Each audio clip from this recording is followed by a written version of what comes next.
Hello everyone and welcome back, and boy do we have one on our hands today. Now, first of all, I'd like to get something out of the way entirely. This is a fantastically made game, and anything that I say negative should in no way reflect upon the developers and the creative team behind that. That being said, wow, am I tired of hearing about the crap storm that EA has whipped up for this game. Or at the very least, helped whip up. But, as with all things, separate the art from the artists, or in this case, the art from the producers, the publishers, or however EA is tied to all this nowadays. Pretty sure it's just the publisher, but... That being said, I'm going to try and be as objective as possible. I'm going to look at this from the standpoint of just the game, while lightly touching on the broader strokes of the overall problems that have surrounded it. That being said, let's review Star Wars Battlefront 2. Now, let's go ahead and get the story out of the way first, because it's not bad. It's your standard story.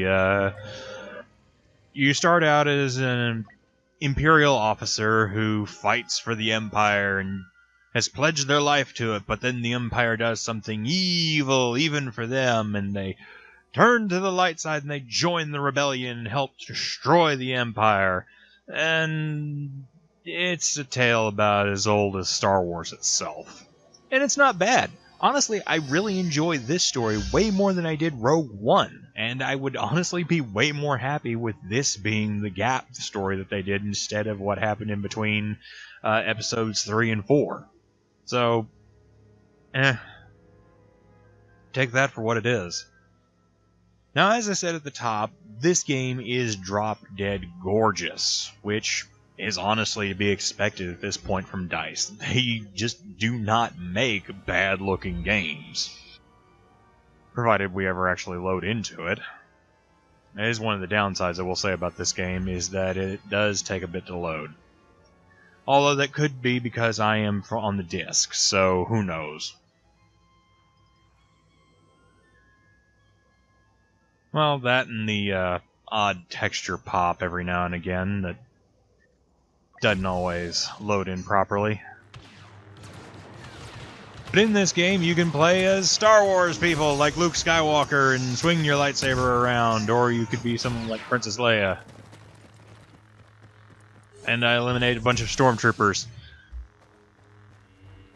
But, I mean, yeah, this game looks great, for the most part. That being said, some of the character models, well, I should say the character models based on pre-existing people, the Luke Skywalker, Han Solo characters, they just something looks off. The heck is everybody? Oh my god, they're all over here. Don't worry, people. I am coming to violently hack and slash you all to pieces. Ha ha! That's right. Jedi here, bitch. Come on, shoot me. Can't do it. Can't. Ah! Wait, he survived? Lightsaber to the face survives. Go figure. And, like I say, it's not awful, but at the same time, they don't look good. The original characters in the game look fantastic, and I have no problem with it. I kind of wish I had more original characters. Unfortunately, we're just kind of married to shoehorning in all the old things. And don't take that in a way that says, oh, Sean just doesn't like the old stuff. He thinks they're too beholden to it, which, no, I actually don't. I love the original trilogy way more than most, so don't even think about telling me that stuff. No, the problem is that they really just feel here because they almost feel out of obligation to be here, not because they actually hold a great semblance to the story. At least in the campaign. As far as multiplayer goes, they just kind of look iffy. That being said, let's go ahead and move on into the controls, because like I say, you should be able to see that this game is nothing short of fantastic looking. The character models notwithstanding.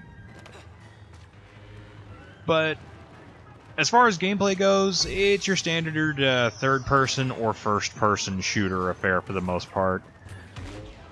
The melee and the lightsaber portions are a little awkward, but nothing that really distracts too big from the game. Did you just try and rifle butt a Jedi? You idiot.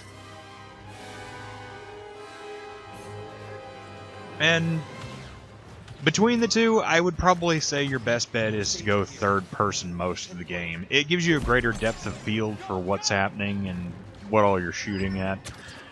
Your aiming may not be quite as precise, but it's okay because this game actually has some problems with its aim. Notably, how whenever you do aim, you only get from one side, even though there's a switch button so you can try and aim from either the left or the right. Whatever gun the character's hand it's in, it's staying in that hand. You just get to see it from a slightly different angle. The hell did all these people come from? Stormtroopers just shooting in everywhere. Did I win? I won! Yay! And I got an achievement. But it's okay. It's nothing new for the controls, but at the same time, it's one of those, if it's not broke, don't fix it, so I'm not going to complain too much. It sucks that not being able to switch your shooting side actually switches which one you're shooting from, because if you're trying to shoot from cover, if you choose to aim out from the side your gun's not on, you're just going to end up shooting that cover. Which has happened to me on more than a couple of times. Sorry. Now, all that being said, we can't not talk about the microtransaction debacle. Now, contrary to popular belief, at least contrary to popular opinion, I'm not anti-microtransaction. If anything, I think sometimes microtransactions can do a game good. Sometimes they really can genuinely extend the life of a game that would otherwise just fizzle out. Overwatch is a perfect example. Some of the first rounds of Call of Duty where they implemented microtransactions, where they were purely cosmetic-based. Also really good examples. But here, and the way they presented everything, it just feels wrong-headed. Now, as of the time of this recording, EA has chosen to take the microtransactions out. At least for the most part. And has lowered the required points in order to unlock and play as certain heroes in the game. Yeah, I know, my aiming sucks as Leia. Sue me. Going back to the controls real quick, though, some characters don't have an aim-down sights. Leia here has a charge shot that she can do, and you're just supposed to run around blapping people like this.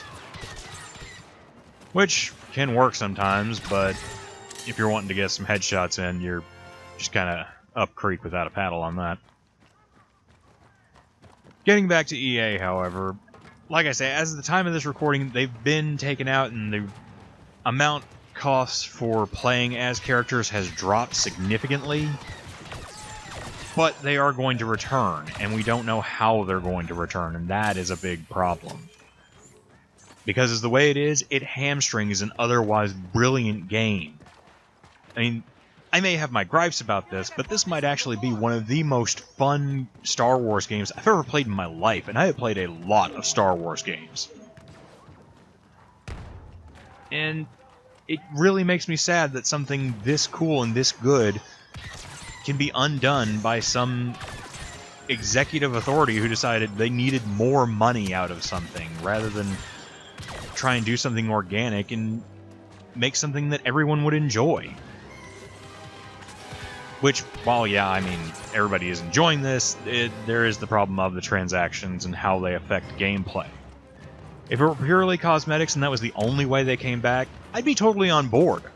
I'd actually have reason to want to play again as Vader if I chose to get him. That way I could get some of the extra unlocks. Maybe as Vader from some of the concept art that they did. I mean,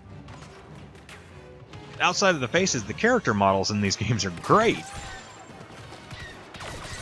But unfortunately, because everything's locked behind certain paywalls and you can't unlock certain things unless you have them, it just feels bad. Which is why I really can't recommend buying this game until we know what's going to happen in the long run. Which makes me all kinds of sad, because I'm really having a lot of fun with this game, and wish I could recommend it stronger. But unfortunately, as it stands, I can only recommend renting this until we find out exactly what EA plans to do, and how they're going to move forward. That being said, it is a very strong rental advice. I really do recommend you try this. If you've never played Battlefront 1, this is a perfect time to see what people enjoyed about it, because it keeps all the good things and dropped 90% of the bad things. It also kind of carried over some of the bad things with the microtransactions and the characters, but that's neither here nor there. Bottom line, until such time as we find out what they're going to do and how the loot crates are going to be implemented back into the game, I don't recommend a full purchase, which is a damn sad thing, because I want people like this to be supported more. I want this dev team to keep going and do more. And with the way EA's been hampering the people who don't make them enough perceived money, it really doesn't seem like a good thing to say not to, but at the very least, this shows that people are interested by picking up the game. But, as always, that's just my opinion, and opinions are subjective. What about you guys? Did you like this game? Did you think it was a bunch of poop? Or maybe I'm just a giant Star Wars fanboy who can't get enough of it, and you just feel the need to tell me that.